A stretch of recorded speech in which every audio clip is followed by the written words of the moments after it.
something else that's been crunched now over the last couple of years here.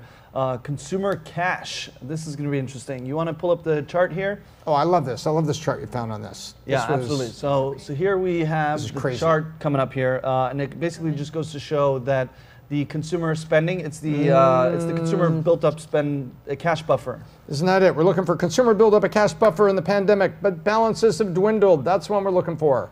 Yep. So let's see. I mean, we can just discuss it as it's coming up here. I think, does this surprise you at all?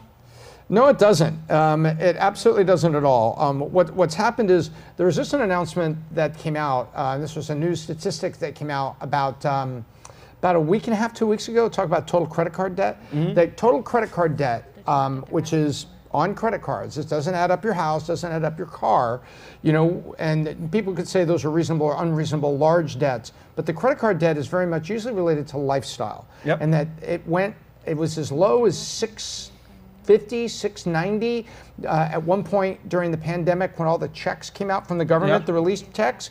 However, it then has popped up to $1 trillion. Yeah. And so we heard that. Then we heard, I think it was 4 weeks ago on the PBD podcast, we covered that people said in the last 2 years that at least one time they had to go to savings or actually use a credit card to make the mortgage payment. Now, we know you can't make a mortgage payment on the credit card, and you can't take one of those convenience checks that are attached to your monthly bill if you still get a paper bill and use that. But what they do is you can get a cash advance to yourself if you have enough credit limit, and you can put that cash in your checking account, then pay your mortgage. And so the understanding was over 2 years, 1 out of 2 years, which meant that the consumer was suffering the long-term effects of inflation. Remember, inflation can go down, but the price of everything can still be high, not moderating. It's called moderation.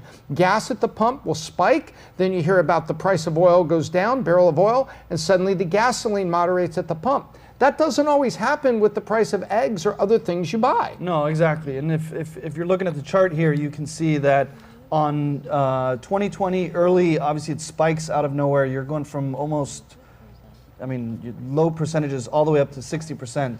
And then the other part is it kind of drops down quickly, and then it shoots up again, which I think was round 2 of the stimulus, and then it skyrockets round 3. So I think that a correlation here is pretty interesting to see. As soon as there's more spending, obviously you have more of a cash buffer, but then when people go out and buy Gucci bags or whatever they want with that, you're not really using it for what it's worth.